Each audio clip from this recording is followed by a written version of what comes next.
Bismillahirrahmanirrahim. This is lecture 9 of soil science, and in this lecture we will discuss different soil profile types. In previous lecture we already studied in detail what is the soil profile and how soil profile is developed. So now in this lecture we will take some examples of the soil profile. So starting from here, the soil profile of principal terrestrial soil types. So the soil profile types we studied today is from the terrestrial areas, means dry lands where the crops are grown or some plants are grown.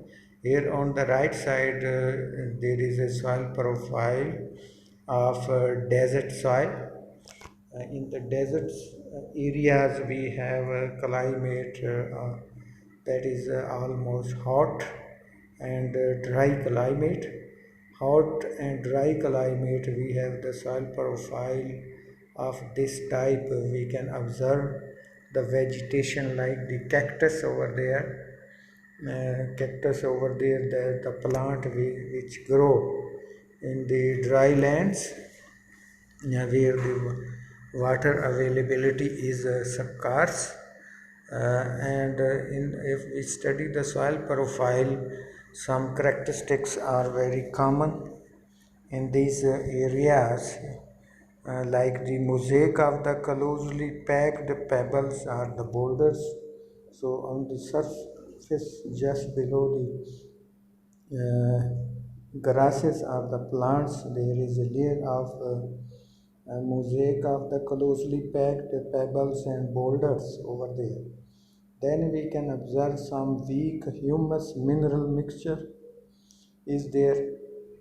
Weak humus mineral mixture is actually the partially decomposed organic matter inside, and that shows the brown color of the soil.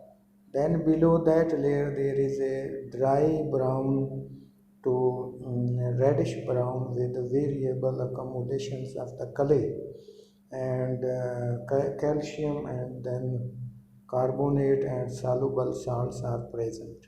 So these three layers,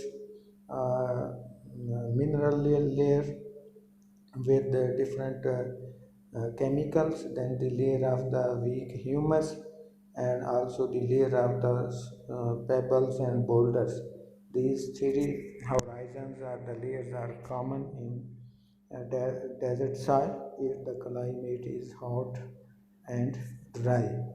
On the right side you can observe an example of the soil profile, and that is present in the semi-arid climate. Semi-arid climate is also a climate where the water is scarce, not too much but not too little.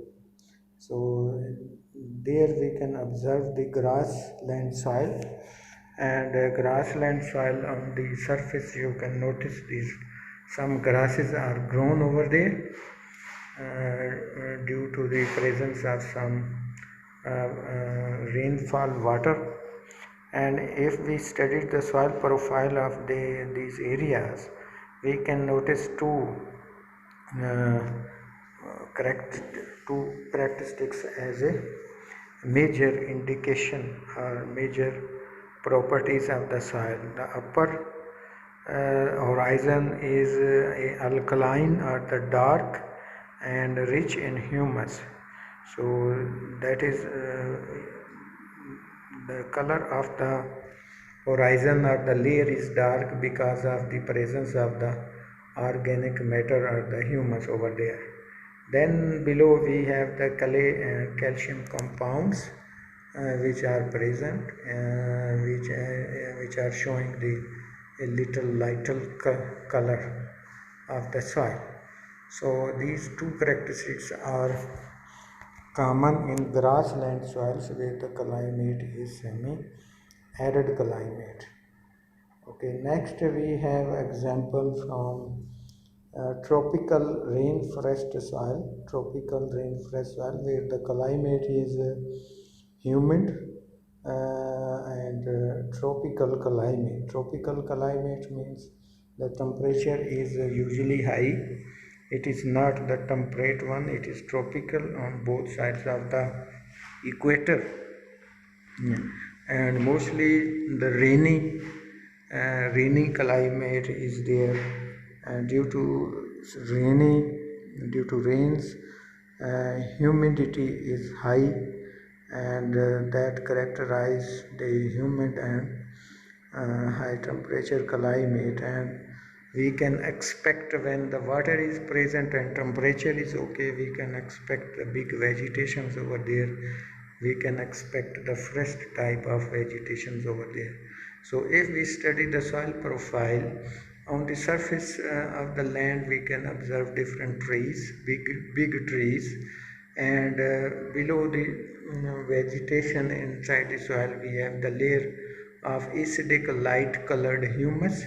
Means there is a greater presence of humus or the organic matter, because this is a forest like vegetation, and forest add too much organic matter through shedding their leaves and roots, decomposition, and also the many organisms, microorganism, flora and fauna is there, and there is no problem about the decomposition of the organic matter.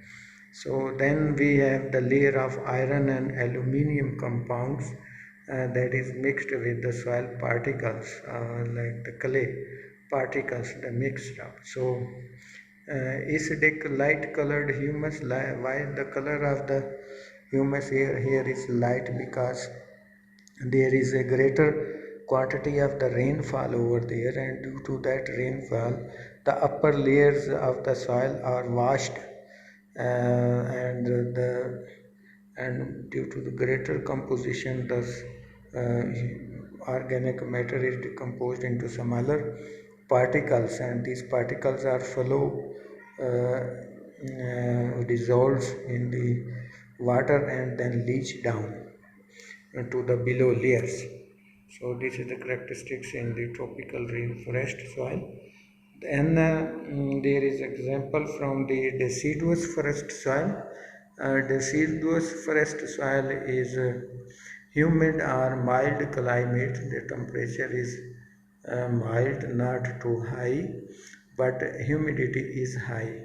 And deciduous forest soil means the trees over there they shed their leaves and during the winter season. During the autumn season they shed their leaves due to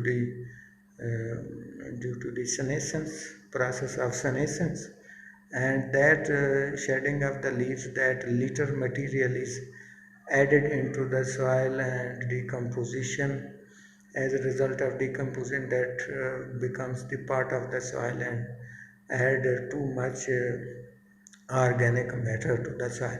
So as a result of that we can observe that the fresh litter leaf mold over there, fresh litter leaf mold over there, there is some fungi present over there. Then we have the layer of humus mineral mixture, the uppermost layer, humus mineral mixture. Then we have the layer of light grayish brown and the silt loam soil, that is we call the layer of leached layer of leaching, or layer of alluviated layer, or the E horizon.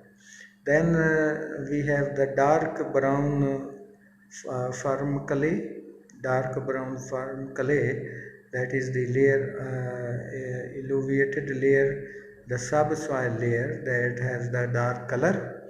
And so almost the complete profile of the soil profile, good number of horizons or the horizontal layers of the soil we can observe in these areas.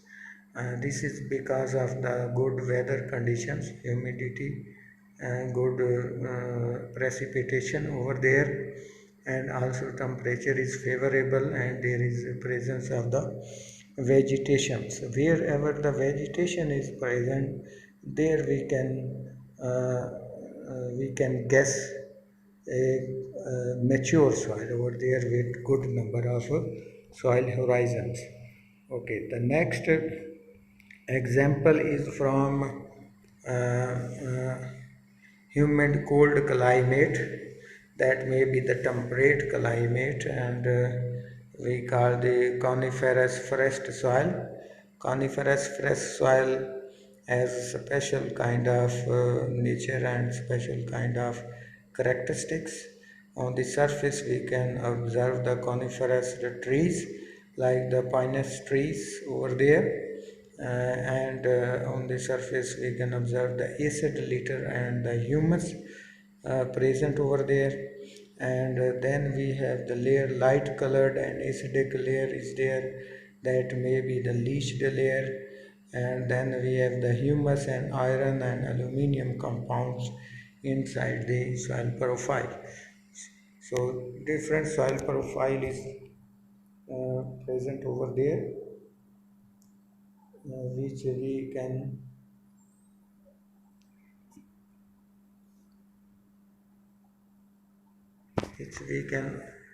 notice.